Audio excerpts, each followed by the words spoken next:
Gemara Masechet Berachot Daf Gimel tells us a story about David HaMelech. Very important lessons to learn from him. The Gemara explains that every night, at Chatzot Laila, at midnight, he would have an alarm clock go off, and his alarm clock was in the form of a harp, musical alarm clock. And he would wake up at Chatzot Laila, and the Gemara explains that he would get up, study Torah, Miyad Hayah Osek B'Torah, and he would be studying Torah the entire night, from midnight all the way until dawn. As soon as it's dawn, the Gemara explains, Chachmei Yisrael enter the room, his cabinet comes in and says, Adoneinu HaMelech, the king, Amcha Yisrael tzrichim parnasa, people need money, the economy is not doing well. Then he started getting into discussions of going to war, how we have to fight battles. In other words, he was a king and he had to run a nation. And that would all begin at the break of dawn. There's two very important lessons we learn from this Gemara. Number one, the importance of using an alarm clock.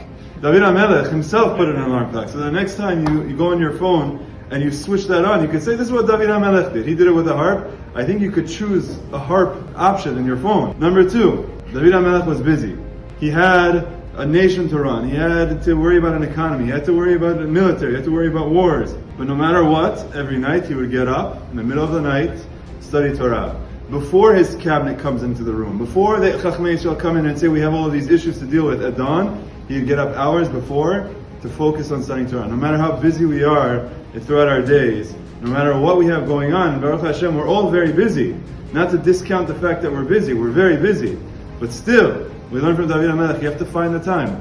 You have to go in a time when it's quiet and study Torah. You have to have dedication to the Torah. If David HaMelech can do it when he has a nation to run, when he has an economy to support, when he has wars to fight, and still every night he would get up at midnight to study Torah, so we should do that as well. So Be'ezrat Hashem, we get the inspiration from David HaMelech to get up, put our alarm clocks, to make sure we have a dedication to Torah before we go into our busy lives.